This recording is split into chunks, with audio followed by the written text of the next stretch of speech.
Sam Darnold's officially a Super Bowl champion.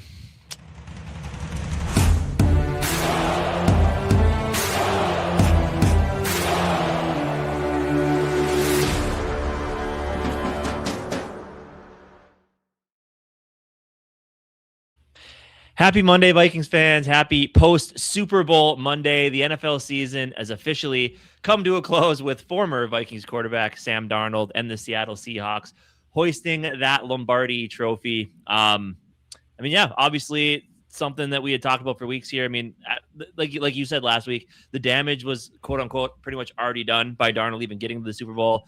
Now he won it, and I know that's been a big part of the conversation is, letting a Super Bowl champion walk out the door. It could have been us, yada, yada. Again, not necessarily true, which we've talked about. I mean, the big thing with that argument is if Sam Darnold was still here, at least the quarterback position would be smooth and settled. There wouldn't, and we don't know that for sure even because Darnold could have stayed here and the season still could have gone the way that it went. Darnold could have regressed and people would be upset that we spent that money on him. But at the end of the day, if he played just level quarterback play with the team that we had, we probably had a couple more wins and we'd feel comfortable with Sam Darnold being our quarterback. I wouldn't have to wonder if we have the right guy in place that you could build around Darnold. I think that's the argument's kind of a misconstrued. I know a lot of people do just straight up be like, if he's here, we win a Super Bowl again. Not necessarily to that extent. But at the end of the day, I do think you have to be happy for Sam Darnold.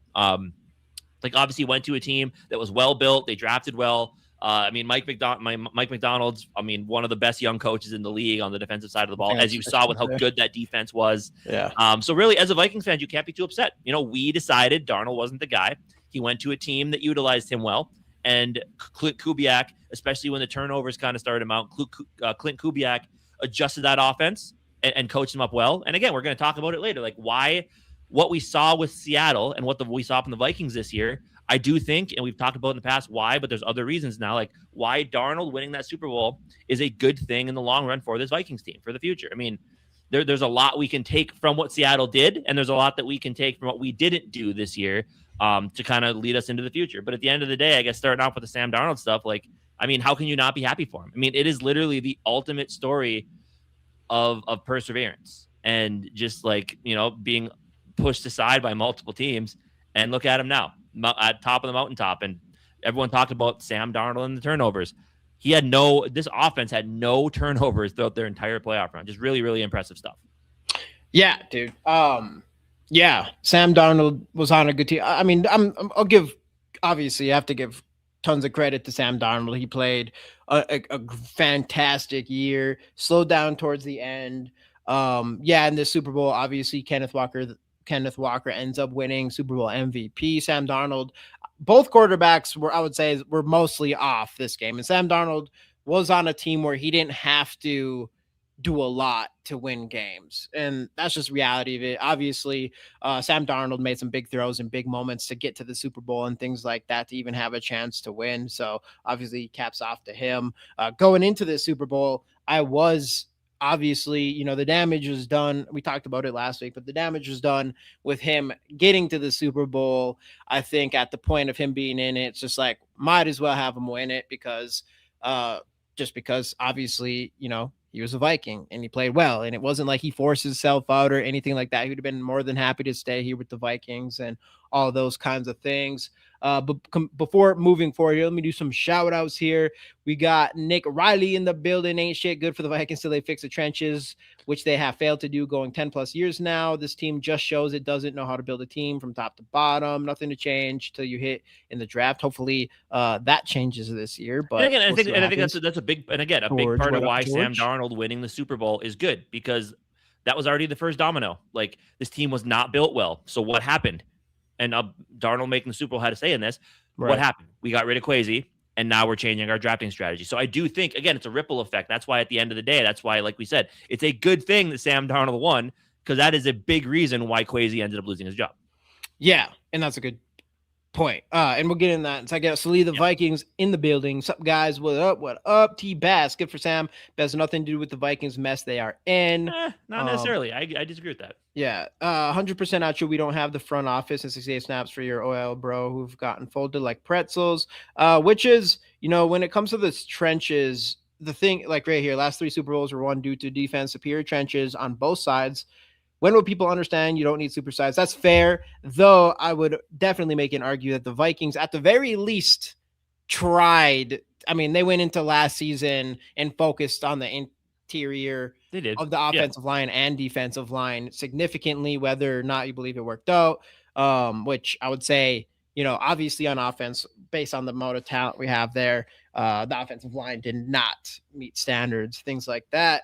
But I do think they did try, and we'll see what happens moving forward here. And hopefully, the talent's there on the offensive line. I hope that, and obviously the thing with Christian Darrisaw, so hopefully they can turn that around, and all those things. But yeah, just going back to your point on just how this is obviously is a good thing for the Vikings because it lights a fire under everybody's ass.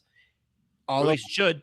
Yeah, which obviously just making it to the Super Bowl got Kwesi fired. I'm assuming it just has to be. Everything big reason, yeah. Picked for Kwesi to get fired right out, like a day or two after Sam Darnold makes it to the Super Bowl, and that was enough. Which makes sense because that was enough on our side of things to understand, like, oh, yep, Vikings screwed up there. Then it's official. Winning it didn't really do that, but winning it does put all the pressure on Kevin O'Connell. And when you were having this discussion before hopping on here, was that there was reports coming out. I have to look. Let me know if anyone's seen them and who they came from. I know it was like a few people, but just that Kevin O'Connell came out, or someone came out and just said that Kevin O'Connell, was still prioritizing JG McCarthy over Sam Darnold, went over to Seattle's front office and, was giving his, trying to get them to sign Sam Darnold, or at least, hyping him up a little bit or whatever.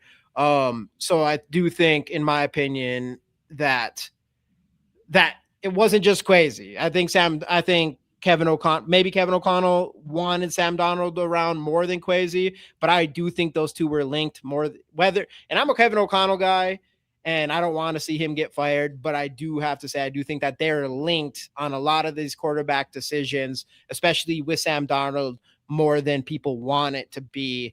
And that being said, I just think that puts a lot of pressure on Kevin O'Connell as well. And I don't blame them. I mean, what do you do? It's like, what do? You drafted this guy 10th overall, top 10 pick. I get it. You have a quarterback, but unless you're absolutely positive that Sam Darnold makes a team better strictly with his arm and can be a Super Bowl caliber quarterback, which I would say he proven to do. I would say, again, just going back a little bit to the Super Bowl and the last handful of games other than the Rams games, he was more of like a game manager down the stretch than like actually elevating a team like you would see Matt Stafford do or Josh Allen do or something like that. But overall, right, you can't take too much away from him. And that's why, and again, that's a big reason why Clinton Kubiak is getting that Raiders job too, because he saw the struggles, he saw the turnovers start to mount up, and then what he did. He's like, hey, Sam, we have a great defense. You don't need to do too much. If the throw is there, take it. If it's not, dump it off. Just don't turn the ball over because our defense will take care of the rest if we have to punt. It's perfectly fine.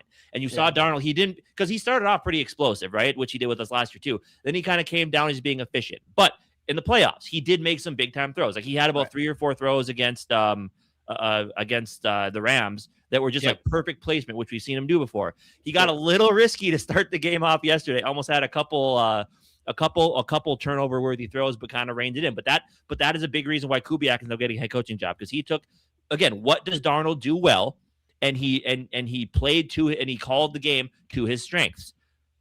Weird. Sam Darnold winning the Super Bowl, another good thing for the Vikings. You mentioned Kevin O'Connell. Look, we both think Kevin O'Connell is a good coach. Is he great yet? Remains to be seen. I mean, obviously, greatness means playoff wins. Greatness means Super Bowls. So, like, what can he learn now? And he started to kind of adjust at the end of the year, and he said it himself. He has to take a deep inward look at the scheme and how he can make it better. But what Clinton Kubiak did is what he needs to start doing for J.J. McCarthy if he wants to be a great coach. Play to your players' strengths. Like the Kevin O'Connell offense needs a veteran quarterback who's smart, can handle a lot, and can operate. J.J. McCarthy at this point in his career can't do it to the level Kevin O'Connell wants him to do. So he needs to do what Clinton Kubiak did for Sam Darnold. Formulate the offense to what can my guy do well and what can the team around him do well and how can I make things better, right? So he's McCarthy in the offseason, he has checklist things he needs to work on. Kevin O'Connell brings in a guy to focus on the run game because it is something that needs to be better. We make a change at offensive line coach. That's the start. Now it's what are you going to do as the offensive play caller to put everybody in the correct positions remains to be seen. And that's why this next season, as we said, is a huge season for him. Yeah, and totally disagree on O'Connell. I mean, a lot of people do. I mean, I don't, but I just don't know. I just don't know how you can look at him and not say he's a good coach. I just, I don't. I question people that say I get the question. It doesn't make any sense to me. Yeah, especially when you watch. Like that's the thing is like, I don't know, man. I'm not.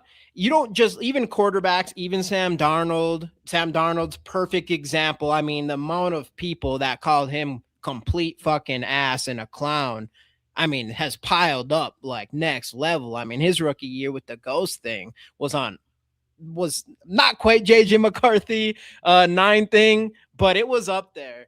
And now look at him, Super Bowl champion. It's like you can't just because someone shows flaws and does and it's one thing if someone shows flaws and they don't do anything to show improvement. They show stubbornness to improve. And some people will say that about Kevin O'Connell with the run game, things like that. But like what Casey said, because that's the thing, Kevin O'Connell came off a season where he won head coach of the year, whether you thought he should or not. I definitely thought he did. Comes in here with the young quarterback, did not come out great as a head coach with this young quarterback, whether it was having JJ McCarthy coming out too soon, not having more quarterbacks ready to play, not playing any of his quarterbacks really in the preseason, all these different things, and not running the ball enough, not tailoring the offense to his young quarterback, all these different things. But like Casey said, and I do think that Kevin O'Connell definitely deserved some criticism for those things.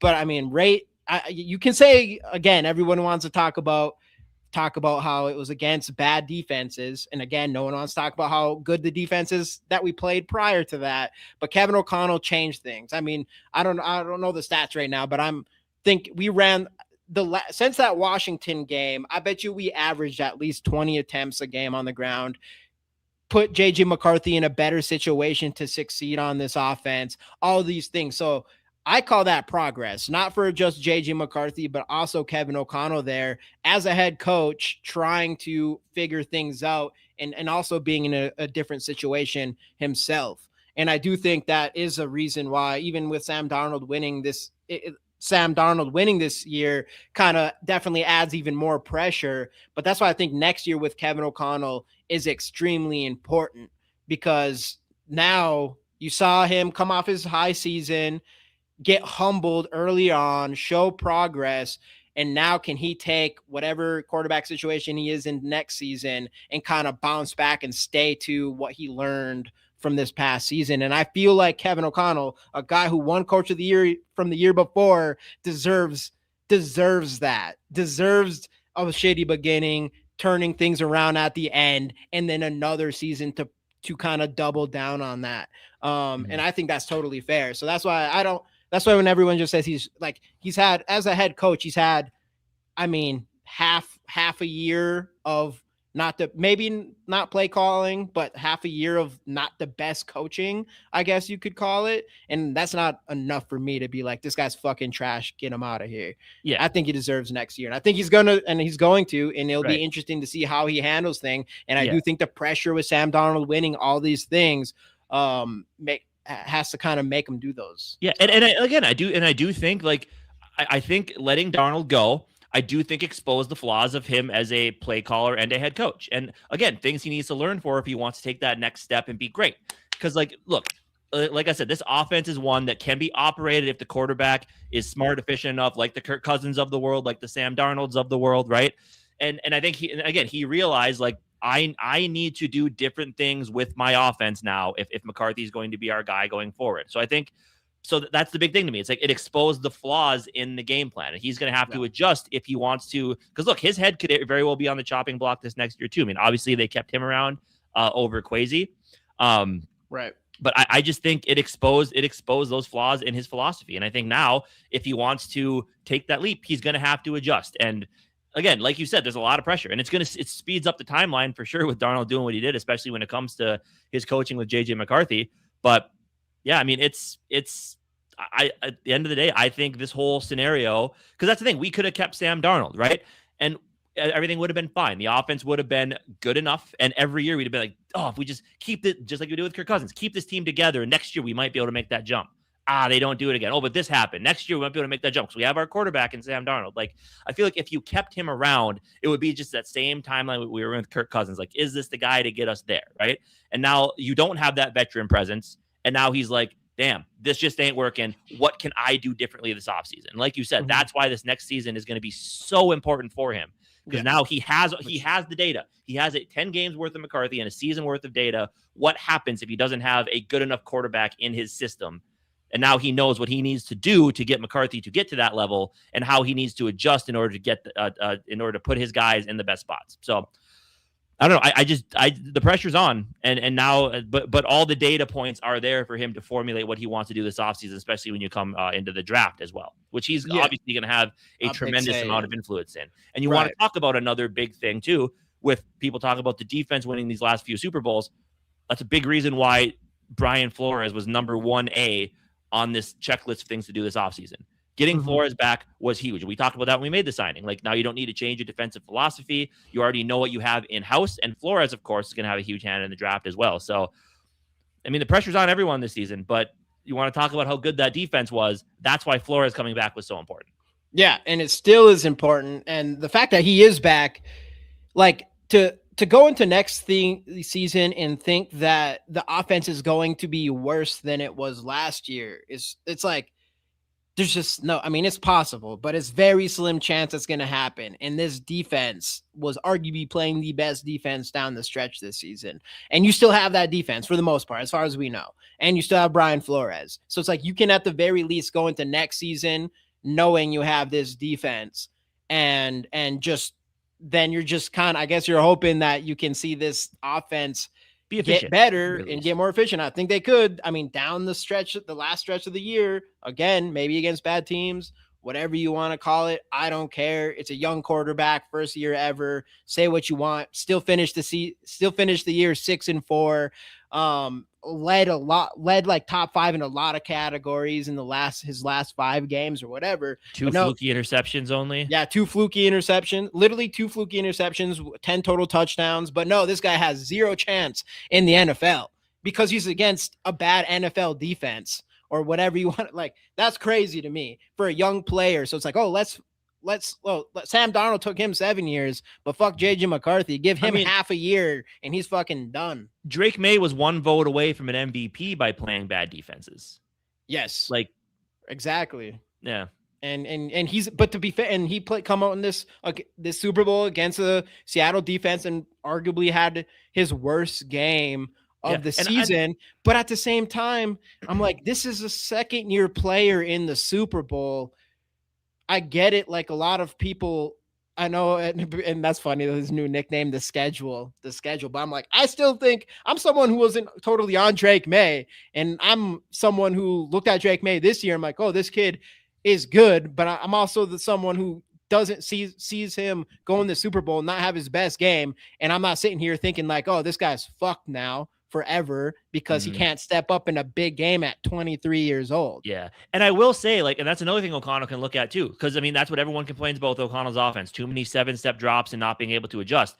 I mean, Josh McDaniel won assistant coach of the year, and he was hanging Drake May out to dry yesterday. That offensive line and Garrett Bradbury could not hold up against that pass rush, and he was still every time 5 to 7-step drop pass plays trying to get the ball deep. Like, that's another thing O'Connell can take from this as well. Just the need to adjust mid-game if what you're doing just isn't working. Like, they were saying that during the broadcast too. It's like McDaniels is not calling enough short plays to get this offense in any sort of rhythm, and it led to Drake May 7-step drops, feeling that pressure, seeing ghosts, throwing the ball too soon when he had time, throwing inaccurate passes. Like, a lot of that, what that Seattle's defense and the way McDaniel was calling offense led to Drake May not being as efficient as we've seen. So, again, a lot of things that this Vikings coaching staff can look at from the Super Bowl and just put yourself in that situation, how you can adjust. And I think, I mean, O'Connell's going to be able to take a lot away from this game for sure. Yeah. But the big thing is like, is he going to take it? Is he actually going to adjust? Which is the big thing for him. And it sounds like he's looking inward on that. Like he already said, like he's already talking about how he can make the scheme better for what they have here. Yeah. And adding coaches to make that work. Shout out to Evil 199.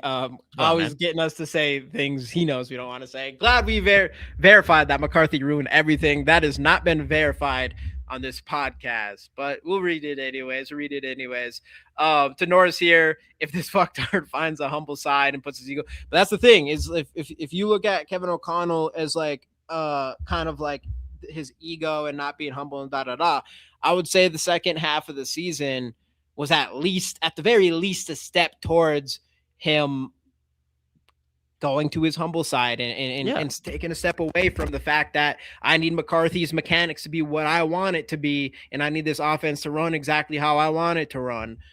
Whether or not that holds, that's the big question we're talking about. And I do think that's a possibility. I don't see why it's not, because he did show that at the back end of the season that he was willing to make those things happen. And that's why I think when it comes to McCarthy, and obviously it's a whole nother conversation and something we might even talk about next week in further depth, is just who is going to be the next quarterback coming in. Kirk Cousins, I know a lot of people love that. Kirk Cousins, I know Derek Carr is being thrown around. We probably could talk about that a little bit here in a second, but whoever it is, I don't know what the quarterback situation is going to look. All I know when it comes to Kevin O'Connell and JJ McCarthy, I don't believe none of the shit. I think Kevin O'Connell and JJ McCarthy have just a fine relationship. I don't think Kevin O'Connell personally, I can't confirm any of this, but I think that Kevin O'Connell I think he believes that JJ McCarthy can be the guy. I think all these things, I think when we go into the next season, I think it's going to be there's going to be a high chance that JJ McCarthy is the starting quarterback. And I think what Kevin O'Connell needs to do with JJ McCarthy, if what has to happen already, assuming that JJ McCarthy's hand is good enough to throw the ball, is he needs to drill those mechanics nonstop through the entire offseason, whatever, just drill. And then once it's week one, let McCarthy loose, let him just play his game and hope those some of those mechanics stuck this time, because he actually has time to kind of gain the mechanics and kind of So whatever you're doing. It's like golf, right? And what they were trying to do midseason doesn't work. Like you're not gonna change your swing while you're actually playing like 18 holes of golf, right? And that was the problem we were trying to do. It's like, I want you to do all this stuff while you're trying to play football. It takes a player like a complete off season of golf to rework their swing, because all you're doing is sitting there just swinging the clubs. Like, you're swinging that club, hitting balls hours and hours on end every day until it just becomes muscle memory of here's how the body moves on this swing. All of that works. Same thing with McCarthy. It's like, here's how the body moves on the throw. Here's where my feet need to be set, my hips are at, when my arms where it is, and then how I complete the throw. Like, and it's just, all it's going to be is repetitions, just getting the correct one down, and then just boom, boom, boom till you're not even thinking anymore, and it's literally just muscle memory. Like, that's the point he needs to get to. Right. And just to your point, when people do, you don't do that in a tournament on the link, when you're when you're playing in the PGA Tour, you're in the Masters, whatever you want to call it, you're in the major, whatever. Yeah, you're not practicing your mechanics. You're not changing anymore. Your swing. You're just hoping your repetition did that for you or whatever. And I think that is a big mistake with Kevin O'Connell. And maybe he didn't. Maybe there was some force, like JJ McCarthy wasn't completely ready where he wanted to mechanical wise, whatever it is. But I don't think it's ever a good idea to continue to work on mechanics while you're in the game. So I do, and that's like to JJ McCarthy's credit, like, as long as he can stay healthy throughout the offseason, I think there is a fair chance to see him progress in that area. So we'll see what happens. SKOL Mafia, I've seen Jamie Golf. Yeah, we'd all smoke him. What did Mafia say? I'll smoke you guys in a round of golf. I play golf, and Berserk isn't completely wrong, but I'll take him. I can take him. I just bowl instead. I can't golf very well. I love golfing. I just don't get to play enough. Casey, sound like Gary's ex-wife swinging in the clubs, hitting balls. Where is Gary, by the way? I didn't get him in here. Yeah, Gary just goes in and out sometimes. But that's the thing is, going back to this, we'll see how the defense. I'm not worried about just going back to here. I don't believe that. Obviously Hitman had a couple big games towards the end of the season, but I don't think Hitman coming in was the big reason why this defense Yeah, I think Van started being Ginkel. better. I mean, because Van Ginkel was Van out Ginkel. for the first Yeah, like Van month and a half of Ginkel. the season. I think that was Right. big. I mean, Harrison Smith obviously has something to do with that as well, for sure, because he was, he was dealing with whatever he was dealing with. Dallas Turner kind of started off slow, picked it up near the end of the year. Right. And hopefully we just get more pieces. Hopefully get more pieces on that defense. Yeah. Like, I don't know, there's stuff we can do. Obviously the money thing, but the whole money thing is like, it's not even every single year we talk about it like this big issue, and it never fucking is ever. So Yeah. I'm like, I'm not even until we get to the money side and it's free agency and we're absolutely fucked. It's not, to me, I'm like, I'm not even going to listen. All I hear is people talking about how it's not that big of a deal as everybody's making it. So I'm not saying we can't get better guys in free agency this offseason. We have a lot more draft picks. I think there's a lot of ways that this defense could actually be better than it was last year, even without Harrison Smith, who had a couple good games, but I mean, he still was showing his age for most of them, whether I like it or not, Right, for sure. But yeah, I don't know. Again, we've already talked about it. I mean, we already knew it was going to be a pressure-filled offseason. I mean, with of course Darnold winning the Super Bowl just adds that little touch of pressure, and it's the ultimate, like, again, don't give up on a guy too early, which you could say about McCarthy, but also Definitely. Unfortunately, that timeline is kind of in fast forward right now, because like, again, you did have a guy who you had in your building go win a Super Bowl. Yep. There's a lot of questions around if McCarthy can stay healthy. Not to mention, I mean, it's already going to be his third year, and after third year, people are already. I mean, obviously he's not getting one, but people are already talking about second contracts or franchise tags after that year. So this season is it's huge for everybody. Right. Like, do you have the right guy or do you not? And again, does Kevin O'Connell believe in him? Does he not? As we said, we're going to find out within the next month, depending on showing how aggressive they are when the new league year starts. But if they do decide to roll with him, then all parties know what needs to improve for next year for this team to take that next step. Come on, Nick. Gonna be huge. Yeah, I was just saying, sorry. Come on, Nick. You get your wish and Kwesi is gone, and you still can't even have a little bit of optimism and going into the draft and hoping that we can hit on picks without him. Hopefully something like that can happen. But that's the thing when it comes to JJ McCarthy, and all those guys, the pressure is on. The big thing with McCarthy is I think he has a mentality to be good. I think he has a mentality to be great from that aspect. I think he has the physical tools to be great. Can he put it all together? We'll see what happens. I think he can. I think the biggest thing it's going to be the injuries. That could be it's been his biggest downfall so far, and that's the biggest thing. So if he goes into next season and he has as many injuries as he has this year, that could throw a wrench in anything with JJ McCarthy moving forward here. But I'm like, you still have to find out. For sure. Absolutely. And again, like, and had he not ended the season the way he ended it, yes, then I would have been like, oh boy, like, now what do we do? But he showed flashes of what he can be. And even those, look, when the pressure's on the most, that's when he showed up. Like you've been saying multiple times, like in those games, he came back at the end of the game to either put us in a position to win or to win us some of those football games. Right. Made some big time throws to close out games. I look back at his first game back after the ankle injury at Detroit. Like, he's shown that he can play in this league. And now it comes down to, what can he do better this offseason? How can O'Connell put him in better spots? And how can they build around him better? Mainly, what can that offensive line do to keep him upright more and keep him from injury? Right. And that's the big thing that, that's like Seattle did that with Sam Darnold. He didn't get hit as much as he did with us. And they put him in better situations to where he was able just to make the easy throws. And that's what we need to do. And that's going to be up to O'Connell to figure that out this offseason. Yeah.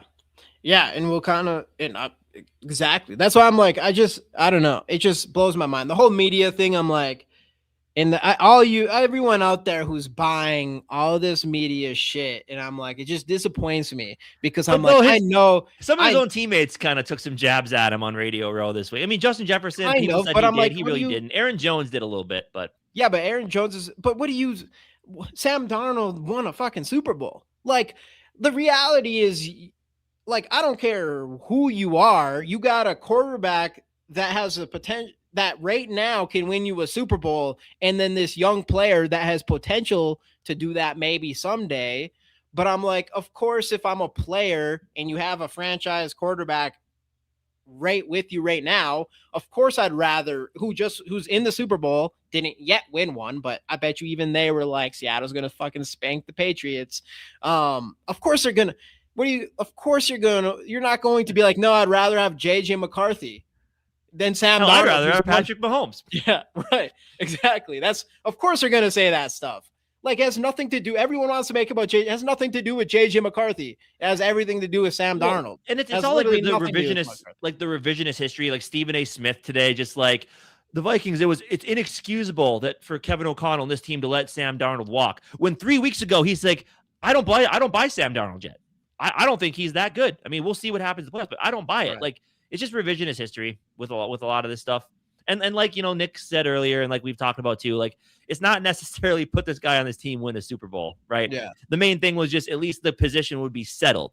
But are we okay with the position just being settled and not knowing what this team needs to get better at? Which now the fact that he left, we had a young guy in there, we know what needs to get better officially now, right? Because we knew with Kirk Cousins, this offensive line isn't good enough, needs to be better. We knew with Sam Darnold, this offensive line is not good enough, needs to be better. Yep. We know that now. This offensive line needs to be better. But now that we've seen it with a younger quarterback who's not as, who doesn't know as much about the NFL game and who hasn't seen everything, now it really hammers home that in order for this to be successful, we need a better offensive line. Yeah. And circling back, just the whole thing is like, those are the reasons kind of why the Sam Darnold thing, ultimately him winning the Super Bowl is going to obviously light a lot of fires under a lot of asses. As it should. Yeah, Sal Spice in the building. What's going on, Sal? Nice to see you back in here. Yeah, I mean, we got season's ending, so we have like a whole year until the next SKOL Fest and stuff. But obviously, we're all excited for that. Vocal Vike, I know we're getting together probably in less than a month to get rolling on that sooner and make that whole thing better and all that good stuff. Our guy, Vocal Vike in the building. Let's go. So anyways, yeah, man, I don't know. I mean, obviously, that's why, like, the whole McCarthy thing, and just going back to, like, everyone wants it to be about McCarthy every single time. It's just they're forcing it super hard. And going back to the fans thing, I know not everyone in here believes in JJ McCarthy, but I just do not get how you watch JJ McCarthy step up in the biggest moments in games. Like, even if he has the worst game you ever seen in your life, or at least up there against maybe the second Bears game, but then when it mattered, came back and put the Vikings in position to win. Just those kinds of things. Like, how do you watch that and be like, this guy has no chance? Or seeing some of the throws that he made towards the end of the year and ends up 6-4, all those great things. And that's the reason. I mean, I think he definitely, I don't get, I think, like, watching that, I think without the media like attacking him so hard, I just feel like people's opinions would not be so like JJ McCarthy's a bust already. Mm-hmm. I don't know. I don't think so. But I mean, again, and like you said, that's true. He showed those flashes to say, like, this dude can play in the NFL, but it all comes down to, can you stay healthy, and can you be consistent? I know we got a long way to go. No, she's going back to the Chicago game week 1, coming back. Are you? Which, I mean, he did it against Chicago later on the season too, though. Yeah, Chicago later on, he threw a big pass against the first Lions game to end the game there. The other games towards the end of the season, yeah, they're against bad defenses, but he did a good enough job against them. The Green Bay Packer game, yeah, you can say what you want, week 18. But he didn't even, it was at a point he played well enough where he wasn't even in that position to even need to come back. He won 6 out. I mean, he still ended 6 out of 4 games, and one of the lost, I mean, 3 out of 10 games, he won. First game, he won the game on his arm completely. Second game was a big clutch throw in that Lions game. And then, yeah, I don't know, man. But I just think there's multiple games where where JJ McCarthy stepped up when it did matter the most. Like any opportunities where he had to, even the Ravens game, I think he came back and then they scored, but then the Ravens scored again. And then we went back down for another drive and we weren't able to get it there. But he just steps up, and that's what he's known through for college. And he showed that. He's 22-year-old rookie, especially like the line, like down the stretch, like all the hate he's getting, like more media hate than you'll ever see from a rookie quarterback. And I was even in the camp of like, oh, this is going to go to this kid's head. It kind of feels like it's going to this kid's head. Obviously he gets injured, but comes back and he plays his best football of the season. So I don't know. I think JJ McCarthy definitely has what you want in a quarterback. I think it's way too early to say that he can't be that guy. Definitely think that. Yeah, and I think we've both kind of been publicly saying that, yeah, that Packers game was ugly. Like Jamie said, like that was he literally just lost all of his confidence that game. But I think then coming back after the concussion, I think after that, then like that's when he started to show out. Like that Packers game could have ended everything, but against a bad defense, he came out and kicked ass. Like that's what it all kind of came down to.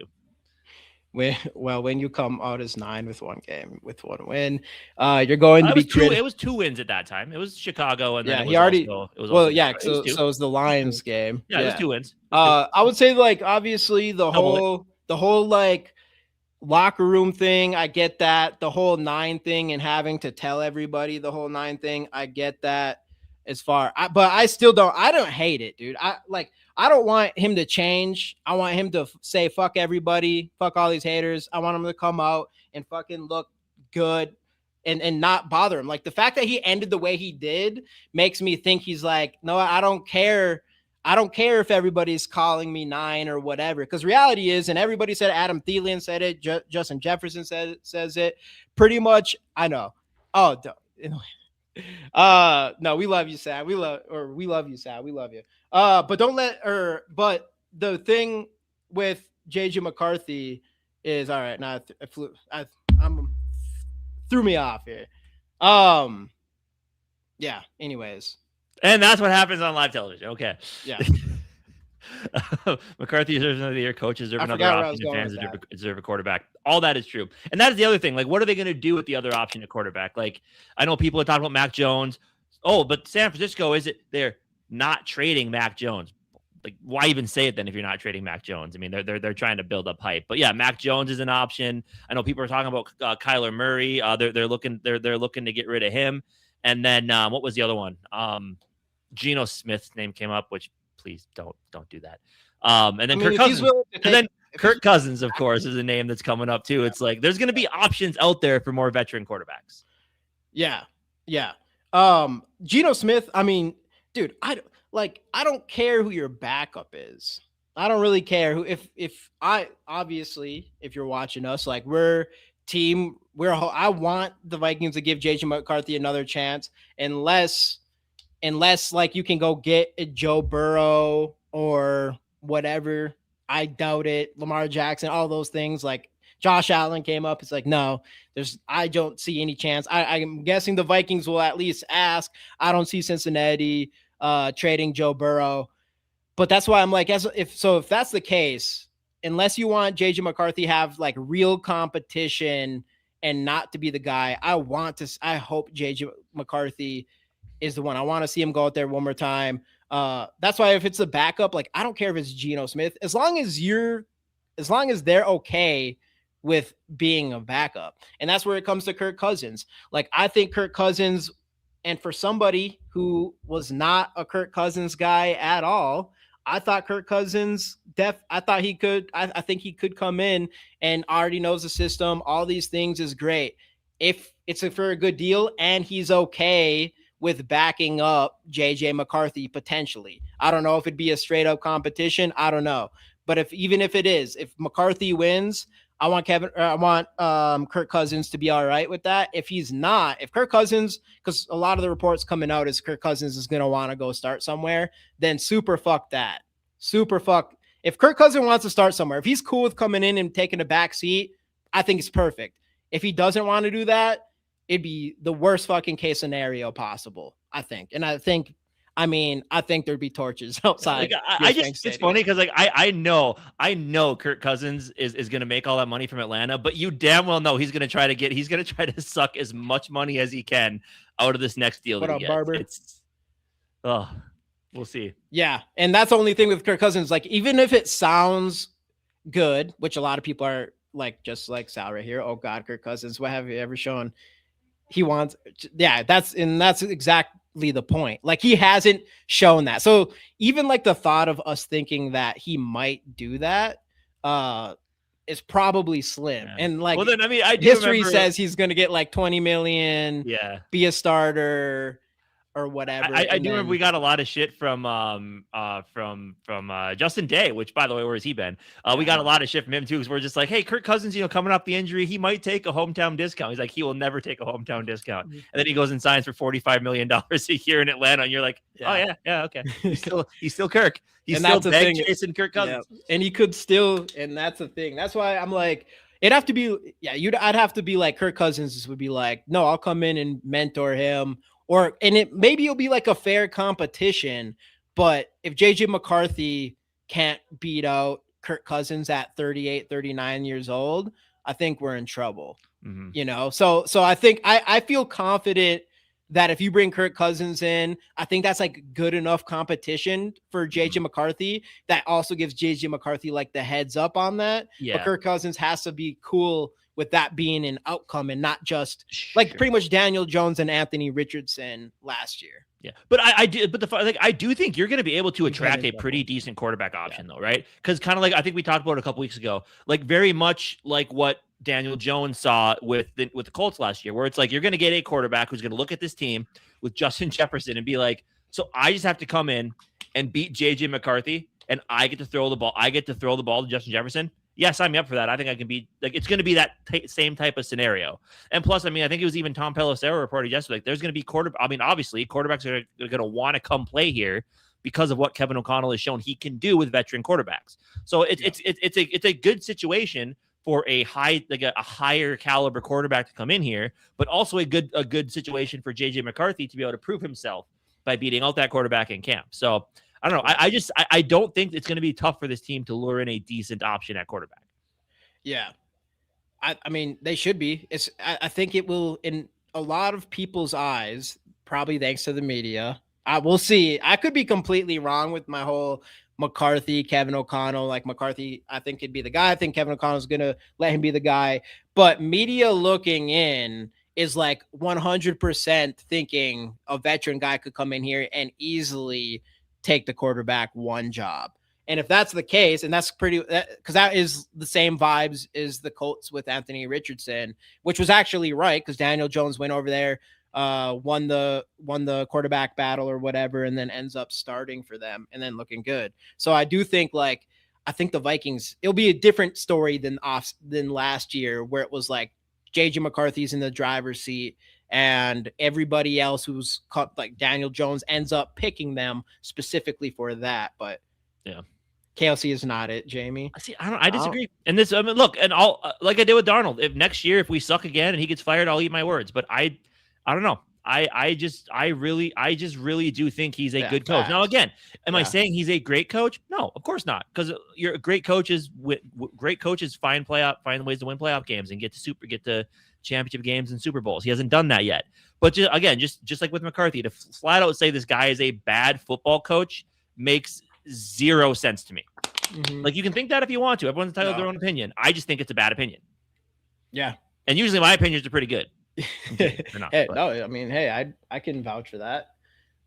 Hey, what's going on, Darren in the building? My guy, what's up, man? And that's exactly it. And we talked about this earlier too. Is just that when it comes to Kevin O'Connell, like I think we both can agree that he did not go into last season. He did not handle the JJ McCarthy starting last season with his mechanics and all those things and play calling, everything. And maybe if that's how the whole season went the entire year, it'd be even more fair to say he can't be that guy. But as soon as he said that he was going to tailor this offense more towards JJ McCarthy and let him just play football and run the ball more, he did that down the stretch. The last 5-game win streak was after he said those words. So that shows growth. I mean, I like that's what we're basically saying is like a coach deserves growth. A rookie quarterback, basically a rookie quarterback, deserves growth throughout the season before he's considered a bust. A head coach coming off of head coach of the year has a little leeway to start the season kind of cold with a new situation with the rookie quarterback. I get it. The whole quarterback guru thing. Sure. Fair enough. But still ends up bouncing back and kind of, and what our guy Norris would say is kind of, humbled it, probably got humbled and, went away from his ego a little bit as far as like mellowing out on his original game plan for the season, and being able to switch things up is what you really wanted to see with Kevin O'Connell. So I think it's crazy to act like he can't do that going into next season. Yeah. I don't know. It's just, but this is what happens. Like a team has a bad year and all of a sudden everyone just mood flips and everybody sucks. The owner sucks. The coach sucks. The quarterback sucks. The assistant training staff guy sucks. He should be fired. Like it's classic sports. Everyone does it. Every fan base does it. But I don't know. Again, I just can't sit here like listening that he's bad and like people bitch about the Wilfs. It's just, I don't know. I've seen bad ownership in my time as a Minnesota sports fan, and what the Wilfs have just ain't it. Like everything they do is top tier. I mean, the facilities these guys go to, like it draws in free agents. Some work, some don't. Obviously, I don't know. I just don't know how you can look at the Wilfs and be like, these guys are bad owners. It makes zero logical sense to me. Yeah, no, I don't know. But that's what happens. That's just what happens when you have a bad season. So it's fair. For sure, absolutely. Yeah. I mean, that's what happened the quarterback carousel year when Kirk Cousins got hurt. It was people wanted Kevin O'Connell fired then. People wanted everybody fired then. And then we go 14 wins the next season. Obviously, I don't want the right, thing no, where it's like 14 and whatever. Yeah. Sure. But I mean, that's how quickly things change around. And me personally, I do think we have the personnel to do it. I do. Like whether the offense looked bad last year, I still think there's enough talent there. The offensive line, there's enough talent on that offensive line, but obviously they stunk last year. I don't know what to say about them, but it makes me feel like they can't get any worse. So just like I said earlier, it's like, I don't think the offense can get any worse. And I think this defense can at the very least be as good as they were last year. So I do. And then if JJ McCarthy turns things around, you get less injuries from JJ McCarthy. Who knows if that will happen? And then, but more importantly, you do have someone behind JJ McCarthy or arguably starting, who's a lot better than Carson Wentz or Max Brosmer. And honestly, I don't think, I think this is 100% fair. Like he's fine for now. He bought into his own guard's belief. He's a quarterback whisperer. He isn't. And yeah. Look, fair. I mean, I still think he knows how to coach quarterbacks. I think he understands the quarterback development process, obviously, and how to do it correctly. But yeah, I do think he thought a little bit of, I can plug and play any quarterback into this offense. We'll make it work. Like, look at Mike Zimmer. What did he always say? I can find a cover 2 corner at a 7-Eleven. Like, he was one of those guys that get me a cornerback and I'm going to make him the best in the league. And what happened at the end of his tenure? He couldn't make those cornerbacks the best in the league anymore. And so I do think this is a very valid thing. I think that's what we saw at the end of the year. He's like, okay, I can't just plug any quarterback into my offense. I need to be able to adjust my offense what my quarterback can do. Yeah. And we saw that growth. So hopefully that's what continues to happen. And like we said earlier, that's why I'm like, drill when it comes to McCarthy, drill those mechanics through this offseason. And then I think let him play in the preseason. Even if you're concerned about injuries, hopefully you have a guy behind him that you feel confident if he does get hurt in preseason, kind of like the Sam Darnold thing. I don't know. The injury thing's going to be just a whole different story. But just let JJ McCarthy go into the season and just play his game. That's it. And then spend the offseason with the mechanics and stuff. And that's another thing too. We talked about the golf thing and how important it is to dial in or to drill mechanics on golf swings, whatever you do. And the reality is because of McCarthy's injuries, which is not good that he gets those injuries, but he hasn't had the opportunity to really drill those. He's been dealing with coming back from injury, specifically last year. So it made a lot of sense for him to not be ready by week 1. So hey, facts right here. Yeah, hit that like button, everybody. What are we? You may not agree with everything we say, but at least hit the like button. We're trying. Yeah, we're trying over here. Unbiased takes all the time. And that's the thing. Look at this Vikings win next offseason too. We're not going to be going into it thinking like, oh, if this we're not going to be talking about the years after and What are we're going to replace Flores with KOC? Like this offseason is going to be about what we're doing and how it's going to make this team better this year. Like I know there's going to be a lot of people wanting to just say, oh, KOC is not going to be able to do it. Let's fire him now, get it done with, move on to the year after. We ain't doing any of that. Like we're taking what this team is going to end up getting and how it can help this team be better this next year. Yeah.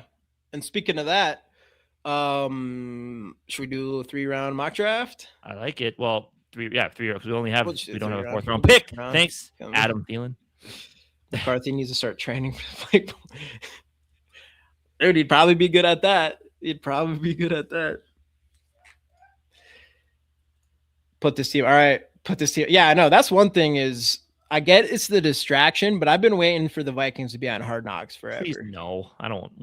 I do. It's just I need some more Vikings content. What's it gonna be? What was it? What was the?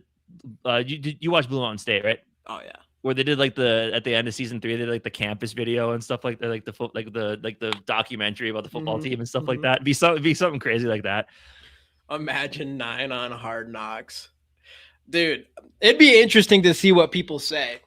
Because I don't know if anybody, because McCarthy, like, obviously the whole 9 thing and his whole, like, on-field persona thing, that's one thing. But, like, off the field generally, he just seems like such a and people might call it cringe, I guess. But he just seems like a down-to-earth, like, I don't know, type of dude. Like, he seems like a good guy. So it'd be interesting to see, like, the fact that, like, I didn't think at the end of this season that people would basically be looking at JJ McCarthy like with this giant ego. I guess it's because of the alter ego that is 9. Maybe his alter ego 9 has a huge ego, but I don't know. It's kind of crazy. I think JJ McCarthy would actually probably be like the Kirk Cousins thing with the quarterbacks. Yeah, fun hang. Video. Yeah, like I bet you people will love JJ McCarthy. Probably talk a ton of shit still, but right. But anyway, shall we?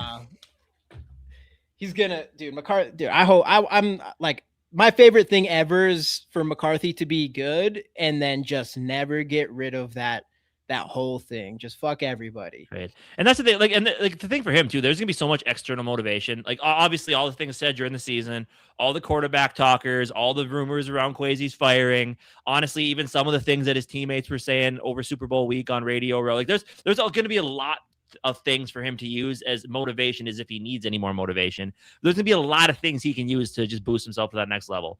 Mm-hmm. And like I'd be at that point too, where it's just like if you're good again, people start turning if he gets good and people turn in his direction, I would still just go up to that podium and say, fuck the fans. I don't care what they think anymore. Like I don't care they're cheering for me because next thing I know, I'll throw a pick and they'll boo me. Like be up straight up, just like, no, we don't have the best fans in the NFL. Like, nah. Fan base didn't believe in me, and here I am. Yeah. I want to see that side of I want to see a quarterback do that. Just a quarterback that hates his fan base, but he's just, I don't think. I bet you McCarthy. McCarthy won't hate the fan base. But anyway, you're on mock draft. Let's roll. All right, what are we doing? Stick and pick? Yeah. Unless I don't think there's anyone. Caleb Downs at 10. Delaney's gone. Ooh, okay. Caleb Banks. I think we do one. I'm already thinking one of these two. 6'6", 330. It's a good size. All right, I know Nick isn't a huge Caleb Banks fan. What do we decide? Terrell is too small, right? So I'm not sure what to do. 5'11". Yeah, that's fair, Sal. I know I'm talking a lot of shit. Oh, dude, it's all good. I just think he has some maturing to do mentally and physically. Yeah, I think that's fair. I mean, definitely and again, physically. Like you said, like I do kind of like you like the swag, like you kind of like the attitude. I do like that, but as a quarterback, I do think you have to be able to contain yourself a little bit better than he did at times, and that is something that he will learn through experience. Right, but that's the thing is, I would rather see my quarterback stiff arm a guy, put his shoulder into him, and then mock him, than not have that fire in him. Like, start with the fire. Like, I liked, even with all that shit that happened, to see JJ McCarthy do that, or the quarterback sneak fake handoff thing or whatever, and then the gritty into the end zone. Like, I want my quarterback to start there. Like, I want him to have that, and then he just needs to mature and not put himself in those situations and things like that. I think is definitely fair. But I like that your quarterback has that fire in him, because that's like the worst thing is when your quarterback just, is scared. And JJ McCarthy for all that to happen, for him to do that after all the media shit and the whole 9 shit, it just shows me a lot. Like he didn't really give a fuck, which I think is important that happened. Sure. Anyways, I do not know who to pick. We always go McDonald here. We're getting to a spot, and I know some people like Terrell, whatever. But it's just his size, dude. 5'11", 180. If we pick a cornerback. If you ain't 6 foot, I don't want anything to do with it. Not this year, right? We're so bad at picking cornerbacks as like a franchise. We're so bad at picking cornerbacks, and sometimes they never mind. That's dark there, but it happens more than it should. Yeah. With this team and drafting corners. Yep, it does. So I know Caleb Banks, he's more of like a guy with like, I know Nick isn't a huge fan. Boston is a receiver. If you love, if you're off of Addison. 6'4", 209. God damn. Yeah, thanks for hopping in. Appreciate you. Have a great rest of your evening. Appreciate you, Sal. Boston is a good red zone threat. If you move off Addison. Move off Addison. Yeah, that's an interesting thing because that's actually does feel kind of like a big question mark. Like obviously they came back and said that they dropped all the charges or whatever, but it's not good that Addison was part of that. Right. So that's the big question is whether or not that could be a possibility. I still think based off talent, I think we're going to end up being like I do not like the idea at all of trading Jordan Addison and giving Naylor the extension with the expectation that he's going to be a wide receiver too. I agree. Sorry. I'm not committed. If we move off Jordan Addison, then I'm all in on getting the wide receivers early as the first round. Yeah. But we'll see what happens. But anyways, what are we thinking here? I mean, I think we're kind of in the defensive interior boat here, right? One of these two. Yeah. Because odds are, I think one of, if not both of, Hargrave and Jonathan Allen are cut this offseason. Yeah. Like, I think one of them are. I mean, yes, obviously you have Jalen Redmond who stepped up. You have LPR who's done some nice things. You still have Tyron Dawkins who had a couple good plays, but again, didn't really show too much. But yeah, no, if we lose both of them, we 100%. I would almost argue that it becomes our biggest Hunter, need. Okay. You lean more towards Hunter McDonald, so Lee Hunter. Oh, who did that? I mean, average draft position is low, but he's okay. Solid against run, good against pass. Oh, Lee Hunter McDonald. 6'4", 330. Going around pick 26. I mean, we could trade back to pick 28, but I have a feeling everyone would be gone by that point. We'd be left with nothing good.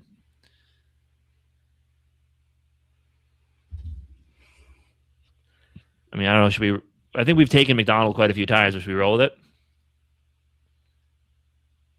Yeah. I mean, 6'3", 326, big body, run stuffer. He's he's exactly what we actually need. Right, for sure. I just obviously he's like that type of guy since he's sitting at 23. He's like the Donovan Jackson of defensive interiors, where you're like he's good and solid, but maybe he's not going to be like super high ceiling. Yeah, it's not sexy, but he's going to be just a solid player. Yeah, at the very least, or maybe he could be like elite, but he doesn't have like I don't know. I don't even know this guy. I just can. We've done so many drafts, you can just tell by where positions are. Yeah, don't know this guy enough. Pull the trigger. I like it. Yep, pull the trigger. I like it. Position of need. Getting that off the board. So you check the trades. We 28 would have been the soonest trade back, which you probably lose out on all those guys anyway. Yeah, you get to that point. So all these young safeties that people are talking about is not making us go. Halasi just went. That sucks. Go up real quick. How's this Colton Hood? Some people have Colton Hood going in the first round, I think. 6', 195. I have seen some people have him going in the first round. But no, both these safeties, like if there's a spot in this draft, I don't have to look at them still, which actually we'll probably talk about after this about getting going on actually like really diving into these guys. Halasi. No, go down. And up higher. I forget. It's a long name. Oh, the guy from right there, Emmanuel. Yeah, yeah. Yeah. So those two, it sounds like those two are studs. And I'm like, if there's a place to trade up, it's a second round to grab one of those guys. I feel like for sure. So Hood is one of the best tackling cornerbacks in the draft. Just hate how he processes so slow sometimes. Okay. Which check check the trades. Check the trades for Bob. 56, drop 7 spots. Ooh. What? Wait, what? I guess it is only it's a second round pick, so it's not like it's going to be anything crazy. But let's get that 88. We'll see what happens. I doubt they. Again. Okay. Again. You're doing it. Pick 100, 120. What? No, go back and get 88. I don't think we're going to get 88. Get 88 and give them 161. There you go. Let's see how low we can go with giving them. Right under 50%? Okay. All right. There we go. We did it. Oh, Colton has gone. Yep. How's this Jake Galladay? Jake Galladay. 6'4", 240. Good size. We do need a linebacker with the assumption that we don't get Eric Wilson back. Or how about this D'Angelo Pons? Ooh, what's his size? 5'9". Fuck. Still go Pons even though he's smaller. Okay. I mean second. Yeah. Second round, I'm not as mad about it. Right. I like it. Sure. Smallest cornerback room in the league, baby. Yep.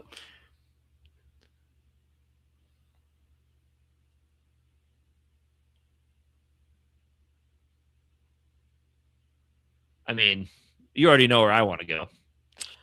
Get that running back. Jolie, yeah. Jacob Rodriguez is there. I mean, as long as he's there. I do like Jacob. I do really like Jacob Rodriguez.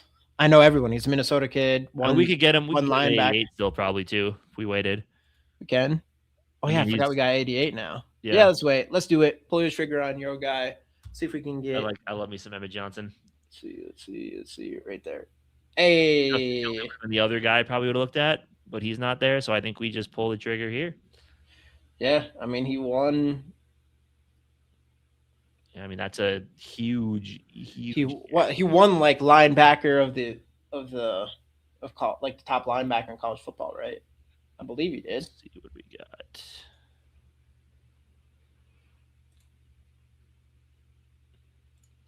Yeah, Barber does say Rodriguez. Kyle, who's Kyle Louis? I like that in a second. The other linebacker. You like him better than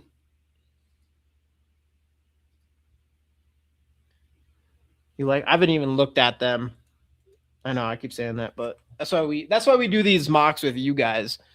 So that way when we do other mocks on like Bleacher Report, we have to act like we know what we're doing at least this early in the off season. You really love to hammer it home that we don't know much yet, but we're still going to do these. It really adds to our credibility. I know. Hey, you guys, everyone in here right now, I'm just being honest. You guys know I'm not going to sit in here and act like I know all these players right now. Or let's just take. We do though. We get good though. We get by the end of the. I'm going to go ahead and take Jacob Rodriguez here. We get it. We get after it. We do get after it. So. And then we haven't drafted our safety yet. Any thoughts, Nick? 6'2", 202. This is turning out to be kind of a solid draft here. No center killing. I mean, we could take the we could see. Yeah, but there's so many. Yeah, I was gonna say like this is so many people like those centers later in the draft though. So Nick, let's just pretend we get the Iowa kid. We'll just pretend we're only doing 3 rounds. Yeah, we'll pretend we get him in like the 5th. Yeah, we'll just pretend we got him in the 5th round. We can do anything we want as long as we pretend that. I say let's go with what is it, Wheatley? Yeah. Wheatley. All right. Yeah. Wheatley. How did we do? That'd be solid. C+. So they'd have gone Caleb. Of course, they'd have gone Caleb Banks. We get a C+ because we didn't take him. Whatever. Sion Rodriguez. Okay. B+ overall. Not bad. I mean, look, I think positions of need. I mean, it was kind of a best. It was kind of best. I mean, maybe not total best player available, but The options were there. I mean, yeah, we just, again, add another small corner, but I mean, we need cornerbacks. I love me some Emmett Johnson. I do think Aaron Jones gets cut, so you need a guy with a different type of skill set to match with Jordan Mason. In a run game, Nick, that will be much improved with Kevin O'Connell. Yep. And Zach Smith, is that his name? Well, dude, you get McDonald and Rodriguez, and all of a sudden your run defense is a lot better too. Yep, and you add a safety who we're going to need. Obviously, we're going to another small cornerback. Sure. But yeah, no, I like it. I think if this happened, I would be okay. Again, nothing sexy, but this team doesn't really need anything sexy. You know what I mean? Yeah. No, not really. If you got all the positions of need, like if you went on and got just a bunch of Donovan Jackson guys, but not like taking, I don't know, we have been taking like too much chances on players like freaking Kelton last year. Like just go get the best player available at your position. Right. For sure. Like even if they just did that this year for the most part, because we just every other round we just been reaching on shit all the time. Yep. We need Price for RB because Love will be gone. Oh, for sure. Yeah. But there's some other running back options too, for sure. Yeah. I haven't really watched. Yep. Say it again. Just keep telling people. We haven't done any research at all. We just do these for fun. I watched Love. I watched David Johnson. Again, doesn't have that top end speed, but man, the dude's shifty. I like to see that. But anything else? Just that Casey has not been watching any draft players yet. Not yet. But anyway, thank you guys so much for joining. The 2025-2026 season officially a wrap yesterday with the Super Bowl. Now we move into the offseason. A lot of draft talk, a lot of free agency stuff coming up. I mean, just over a month away from free agency. So a lot to talk about, a lot to keep going with. So thank you guys so much for joining. Hopefully you join us through the rest of the offseason. We'll see you guys next Monday. SKOL Vikes.